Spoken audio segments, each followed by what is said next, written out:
Dito sa GCash, sa borrow, pwede tayong makapag-loan. At kung sakaling may existing loan ka, pwede pa itong dagdagan. Up to 5 loans at ang limit ay nandito sa bandang taas. Ngayon ang tanong, kung sakaling magbabayad ka na, meron tayong option na bayaran muna yung due o yung full. Ano yung kagandahan kung sakaling binayaran natin yung full amount at paano o gaano katagal makukuha yung refund sa interest. By the way, kung first time mo sa channel natin at gusto mo pa ng mga online tutorial videos katulad nito, please click the subscribe button.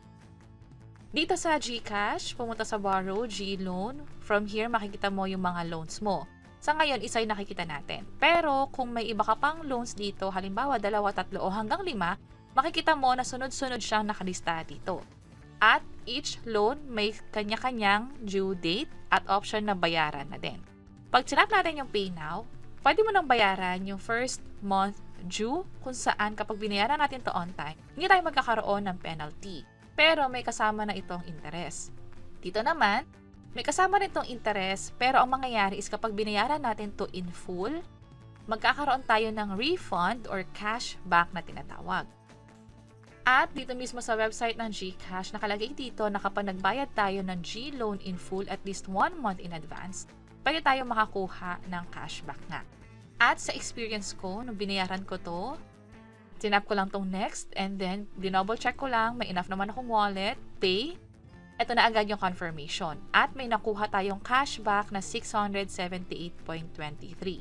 Take note lang din na itong offer na to ay subject to evaluation or depende na rin sa offer na pinoprovide nila. So i-double check nyo yung app ninyo kung may ino-offer bang cashback na katulad nito or baka may ibang promo pa. And from here, ang ginawa ko ay bumalik ako sa wallet. Nakita ko na nagbago na nga yung balanse ko. Ibig sabihin na bawas na yung pinangbayad ko sa loan. Pero nadagdag din yung cashback. Pumunta ako sa transactions. Merong GLoan repayment. Ito yung binayad natin. At may cashback na 678. So hindi na ako naghintay ng ilang araw. Instead, nakita ko na agad siya dito. Right away, nakuha ko na yung perang refund or cashback from interest. So ito yung sa loan repayment, 1232. And then ito naman yung sa cashback, 1232 din. So instant, nakuha natin. At ang kagandahan pa dyan, just in case na biglang nangailangan, punta ulit sa borrow, GLoan, pwede ka ulit mag-loan sa kanila.